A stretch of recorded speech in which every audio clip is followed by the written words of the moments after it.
Hello everyone, আসসালামু আলাইকুম। Welcome back to my channel Sultana's kitchen. আজকে আপনাদের মাঝে আমি নিয়ে এসেছি হাঁসের গোস্ত রান্না করা। গন্ধবিহীন কীভাবে হাঁসের গোস্ত রান্না করবেন সেটাই আজকে আপনাদের সাথে আমি করে দেখাবো। হাঁসের গোস্ত রান্না করার জন্য এখানে কড়াইয়ের মধ্যে আমি দিয়ে দিয়েছি তেলের মধ্যে আমি দিয়ে দিব বেশ কিছু পরিমাণ পেঁয়াজ কুচি। একটু বেশি পরিমাণে আমি পেঁয়াজ কুচি দিয়ে দেব। পেঁয়াজ কুচিটা দিয়ে এরপরে আমি এটাকে ভেজে নেব। আমার আজকের ভিডিওটি যে যেখান থেকে দেখা শুরু করেছেন অবশ্যই একটা লাইক দিয়ে ভিডিওটি কন্টিনিউ করার অনুরোধ রইল। এরপর আমি দিয়ে দিচ্ছি 1 চামচ পরিমাণ লবণটা দিয়ে আমি পেঁয়াজটা ভাজি নেব। এরপর আমি এর সাথে অ্যাড করছি তেজপাতা দারুচিনি দিয়ে আমি আবারও কিছুক্ষণ ভেজে নিচ্ছি, তাহলে তেজপাতা আর দারুচিনির যে সুঘ্রাণটা এটা বেরিয়ে আসবে। এখানে আমি এবার দিয়ে দিব বাটা মশলা। এখানে আমি দিয়ে দিয়েছি রসুন বাটা 2 টেবিল চামচ পরিমাণ।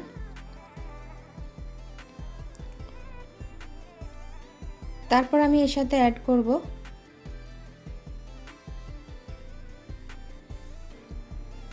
আদা বাটা। এটা আমার ডিপ ফ্রিজে রাখা ফ্রোজেন করা আদা। আপনারা চাইলে নর্মাল আদাও ব্যবহার করতে পারেন। এখানে আমি 2 টেবিল চামচ পরিমাণ আদা বাটা দিয়ে দিয়েছি। যেহেতু হাঁসের গোস্ত একটু গন্ধ হয়ে থাকে সেজন্য আদা রসুন বাটা মশলাটা আমরা একটু বেশি পরিমাণে দেব এবং ভালো করে মশলাটা কষিয়ে নেব, যাতে রান্না করার পরে মশলার কারণে হাঁসের যে কাঁচা একটা গন্ধ থাকে সেটা আর না থাকে। এরপর আমি এখানে অ্যাড করছি শুকনো মশলার গুঁড়ো। এখানে দিয়ে দিয়েছি জিরা গুঁড়ো 2 টেবিল চামচ পরিমাণ। আমি এখানে আস্ত একটা হাঁস রান্না করব পুরোটা, সেজন্য আমি মশলাটা একটু বেশি পরিমাণে দিচ্ছি।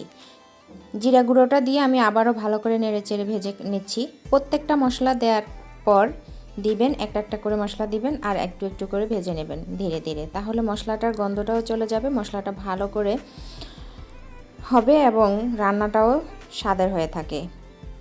আপনি যাই রান্না করেন না কেন, মাছ গোস্ত সব কিছু রান্নার সময় একইভাবে মশলাটা আপনি কষিয়ে নেবেন। এখানে আমি দিয়ে দিয়েছি মরিচ বাটা। মরিচটা আমি এখানে বাটা ইউজ করছি। মরিচ বাটা দিয়ে হাঁসের গোস্ত যখন রান্না করবেন, হাঁসের গোস্তর স্বাদটাই অন্যরকম হয়ে যাবে। অবশ্যই একবার ট্রাই করে দেখবেন, তাহলে বুঝতে পারবেন যে বাটা মরিচের রান্নাটা কতটা সুস্বাদু হয়ে থাকে। এবার আমি সবগুলো মশলা দিয়ে ভালো করে কষিয়ে নিচ্ছি তেলের উপরে। কিছুক্ষণ কষানোর পরে আমি এর মধ্যে অ্যাড করব এলাচ গুঁড়ো। আমার কাছে এলাচ গুঁড়ো ছিল, আমি সেজন্য এলাচ গুঁড়ো দিয়েছি সামান্য পরিমাণে, বেশি নয়। আপনি চাইলে আস্ত এলাচটাও দিতে পারেন। কিছুক্ষণ কষিয়ে নেওয়ার পরে তেলের উপরে এরপর আমি এর সাথে অ্যাড করব সামান্য পরিমাণে পানিটা অল্প পরিমাণে দিব, যাতে আমার মশলাটা খুব ভালো করে কষানো হয়ে যায়। আমি আবারও বলছি, যে কোনো রান্নায় আপনি যদি মশলাটা ভালো করে কষিয়ে নিতে পারেন, তাহলে আপনার রান্নাটার স্বাদ কিন্তু অটোমেটিকলি এসে যাবে। দেখুন আমার মশলাটা কিন্তু প্রায় খুব ভালো করে কষানো হয়ে গিয়েছে, তেলটা যেহেতু উপরে উঠে এসেছে। এই পর্যায়ে আমি অ্যাড করে দেব পরিষ্কার করে ধুয়ে রাখা হাঁসের গোস্ত।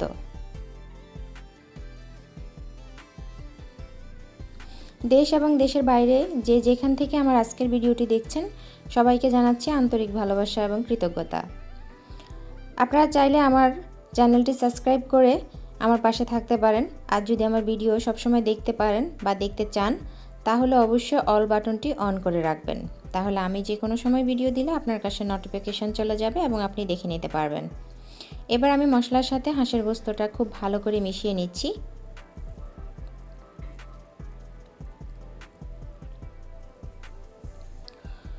হাঁসের গোস্তটা মশলার সাথে মিশিয়ে পানি না দিয়ে খুব ভালো করে কষিয়ে নিতে হবে।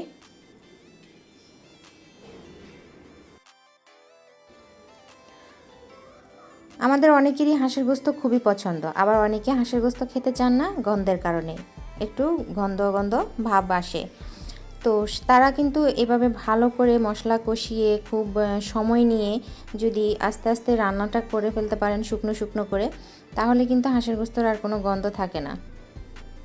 আমি মাঝখান দিয়ে 2 থেকে 3টা আলু অ্যাড করেছি। আমার কাছে মনে হয় আলুটা দিলে হাঁসের গোস্তের ঝোলটা অনেক বেশি ঘন হয় এবং খেতেও ভালো লাগে। আপনি চাইলে আলু ছাড়াও রান্না করতে পারেন। এবং দিয়ে দিয়েছিলাম পরিমাণ মতো পানি। আমার গোস্তটা কিন্তু খুব ভালো করে সিদ্ধ হয়ে গেছে এবং আলুটাও সিদ্ধ হয়ে গিয়েছে। মাঝখান দিয়ে কিছু স্ক্রিপ্ট আমি নিতে পারিনি।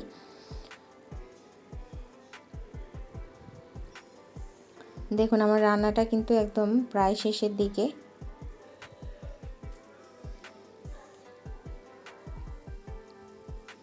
আমার রান্নাটা যদি আপনাদের কাছে ভালো লেগে থাকে অবশ্যই ফ্রেন্ড এবং ফ্যামিলির সাথে শেয়ার করতে ভুলবেন না। আমি সুলতানা আজ এখানে বিদায় নিচ্ছি। যে যেখান থেকে আমার ভিডিওটি দেখছেন সবাইকে অসংখ্য ধন্যবাদ। দেখা হবে অন্য কোনো দিন অন্য কোনো নতুন রেসিপিতে। সে পর্যন্ত সবাই ভালো থাকবেন, সুস্থ থাকবেন, আমার চ্যানেলের সাথে থাকবেন। আসসালামু আলাইকুম, আল্লাহ হাফেজ।